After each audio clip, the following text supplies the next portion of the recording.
తెలంగాణ భవన్ లో BRS working president KTR మాట్లాడుతున్నారు. ఇప్పుడు లైవ్ చూద్దాం. కేవలం కొనుగోలు కేంద్రాల్లో చనిపోయిన రైతులు దాదాపు 10 మంది పైనే ఉన్నారు. ఒక్కరూ చనిపోలేదని మంత్రి గారు అంటారు. ఇంతకంటే సిగ్గుచేటు, ఇంతకంటే అవాస్తవాలు మాట్లాడడం ప్రభుత్వంలో ఉన్న వాళ్ళకి మంచిదా? దయచేసి వారు ఆలోచించుకోవాలి. ఇవాళ 45 డిగ్రీల వేడిలో 45 రోజుల నుంచి రైతులు పడిగాపులు పడుతున్నారు. నేను తిరిగిన స్వయంగా సంగారెడ్డి జిల్లా పోయినా, సదాశివపేటకి, వరంగల్ జిల్లా పోయినాను, వరంగల్లో 3 జిల్లాలు పోయాను, జనగామ పోయినాను, వరంగల్ పోయినాను, ములుగు పోయినాను, తర్వాత మా సిరిసిల్ల జిల్లా పోయినాను. దాదాపు 5-6 జిల్లాలు తిరిగితే ఎక్కడ చూసినా మా నాయకులు అయితే అందరూ ఫీల్డ్లోనే ఉన్నారు. అందరూ ఫీల్డ్ తిరుగుతూ ఉన్నారు. ప్రతి ధాన్యం కొనుగోలు కేంద్రం దగ్గర పోతూ ఉన్నారు.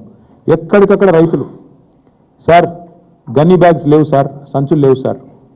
ఈ రాష్ట్రంలో గన్నీ బ్యాగ్స్ దొరుకుతలేవు, కానీ గన్స్ మాత్రం పుష్కలంగా దొరుకుతున్నాయి. కరీంనగర్లో 5 తుపాకులు పట్టుకొని పోయి పొద్దున 11 గంటలకి తుపాకులతో కాల్పులు జరుగుతున్నాయి. కానీ నిస్సిగ్గుగా ముఖ్యమంత్రి గారు చెప్తున్న మాటలకు కానీ, మంత్రి గారు చెప్తున్న మాటలకు కానీ, చేతలకు కానీ పొంతన లేదు. వాస్తవానికి ఈరోజు కూడా రాష్ట్రంలో ఎక్కడా కూడా 30-35% మించి ధాన్యం కొనుగోలు చేయలేదు.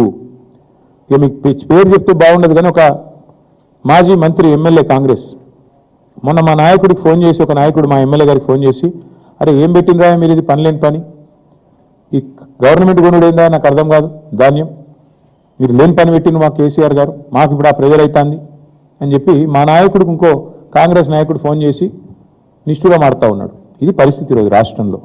ముఖ్యమంత్రి గారేమో 80% కొనేసిన అంటాడు, మంత్రి గారేమో 50% కొన్నా అంటాడు.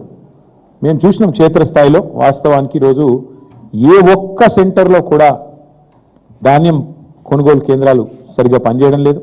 గన్నీ బ్యాగ్స్ ఇస్తలేరు, రైతులే కొనుక్కోవాలి. 28 రూపాయలు, 25 రూపాయలు, 30 రూపాయలు పెట్టి సుతిలు వాళ్ళే కొనుక్కోవాలి. మంచినీళ్ళ సౌలత కూడా లేదు.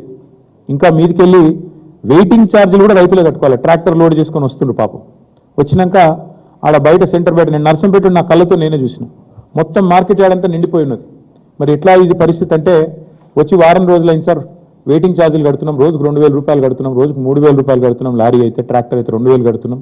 రైతులు తమ నోటెంబడి వాళ్ళు చెప్పిన మాట. ఈ సంక్షోభాన్ని గుర్తించకుండా, ఈ సంక్షోభం గురించి కనీస అవగాహన లేకుండా అబద్ధాలు చెప్పి అధికారంలోకి వచ్చిన రేవంత్ రెడ్డి ఇలా నోటికి వచ్చిన మాటలు మాట్లాడుతూ ఉన్నాడు.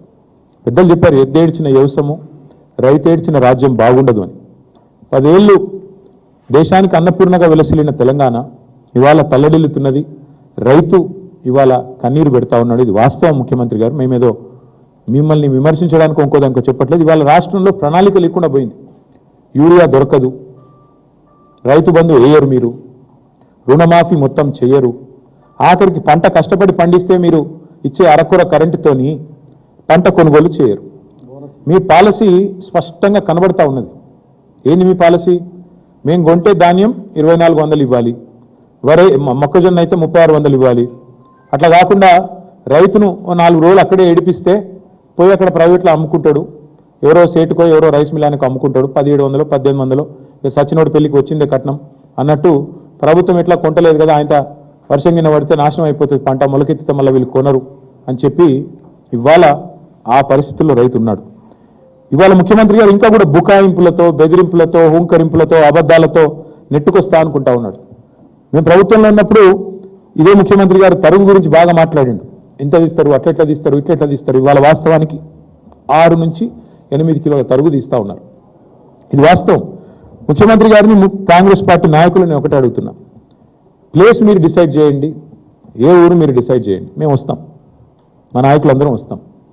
ఏ సెంటర్ కన్నా పోదాం రాష్ట్రంలో. మీరు కొడంగల్ నియోజకవర్గంలోని ఏ సెంటర్ అయినా మేము రెడీ. ఎక్కడన్నా కూడా మీరు చెప్పినట్టు 80% కొనుగోలు జరిగినాయని మీరు రుజువు చేస్తే ఏ శిక్షకైనా మేము సిద్ధం ముఖ్యమంత్రి గారని నేను విజ్ఞప్తి చేస్తా ఉన్నాను. దయచేసి దేశజానికి పోకండి. అనవసరంగా ఏదో డైలాగులతో, పెద్ద పెద్ద మాటలతో. ఇంకా ఎలక్షన్లు చాలా దూరం ఉన్నాయి, ఇంకా 2.5 ఏళ్ళు ఉంది.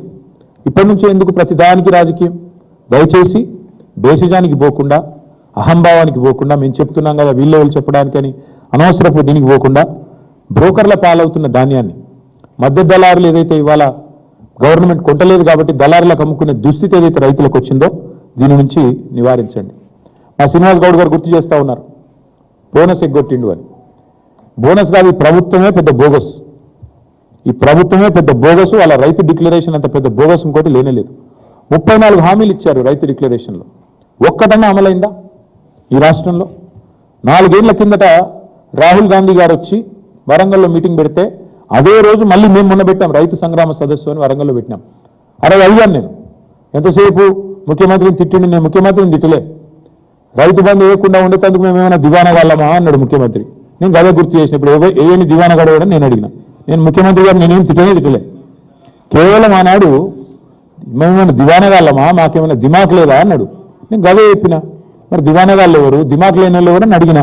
దానికి అసలు విషయం చెప్పకుండా రైతు బంధు ఇప్పుడు 4వ సారి సక్సెస్ఫుల్గా కొట్టారు ఈ ప్రభుత్వం వచ్చాక. అట్లాగే 15,000 ఇస్తామని డైలాగులు కొట్టారు. ఆ ఇచ్చిన ఒక్కసారి 12,000 ఇచ్చినారు. ఇక చెప్తూ పోతే చాలా ఉన్నాయి. విత్తనాలు దొరకవు, యూరియా దొరకదు, షాపులో లేదు కాబట్టి దాచిపెట్టేందుకు యాప్లో అని చెప్పి యాప్ డ్రామాలు, ఇవన్నీ రైతులు చూస్తున్నారు. ముఖ్యమంత్రి గారు మీ హుంకరింపులు, మీ అబద్ధాలు. ఇవాళ లారీలు లేవు, ట్రాన్స్పోర్ట్ చేసేటోడు లేడు, బస్తాలు దించేటోడు లేడు, హమాలి దిక్కు లేడు, మీ ప్రభుత్వానికి ప్రణాళిక లేదు. పోనీ కేంద్ర ప్రభుత్వం ఏమన్నా వాళ్ళేమన్నా మంచి చేస్తున్నారంటే మన ప్రధానమంత్రి గారు వచ్చి మన రాష్ట్రానికి వచ్చి హైదరాబాద్లో మీటింగ్ పెట్టి సాగు కబురు చల్లగా చెప్పిపోయిండు. రైతులు యూరియా వాడుడు తక్కువ చేయాలి, బంగారం కొనుడు తక్కువ చేయాలి. మరి ఆ పెద్ద మనిషి వచ్చి శుద్ధులు చెప్పింది. దాన్ని బట్టి అర్థమయ్యేది ఏంటంటే నాకు వచ్చే సీజన్లో కూడా తప్పదు. కాంగ్రెస్ అనే ఈ దరిద్రం ఈ రాష్ట్రంలో ఉన్నంత కాలం రైతులకు ఇక్కట్లు తప్పవు, మళ్ళీ యూరియా దొరకదు. ఆయన కేంద్ర ప్రభుత్వానికి నాయకత్వం వహించే పెద్ద ఆయన మోడీ గారు చెప్తున్నారు. రాష్ట్రంలో ఉన్న మంత్రులకు, ముఖ్యమంత్రి గారికి డబ్బు సంచుల మీద ఉన్న దృష్టి ధాన్యం సంచుల మీద లేదు, యూరియా సంచుల మీద లేదు. కాబట్టి మరి ముందస్తు ప్రణాళికలు లేవు, ప్లానింగ్ లేదు, ముఖ్యమంత్రికి అసలు సోయే లేదు. గన్నీ బ్యాగులు దొరకవు కానీ గన్లు మాత్రం బాగా దొరుకుతున్నాయి. ఇది మీకు తెలుసు, నేను చెప్పక్కర్లేదు దానికి మించి. చివరికి టార్పాలిన్ కవర్లు కూడా అక్కడికి వర్షం వచ్చేసిన దగ్గరకు వచ్చిన టైం టార్పాలిన్ కవర్లు కూడా ఇచ్చే దిక్కు లేదు ఇవాళ ఆ కేంద్రాలలో. మళ్ళీ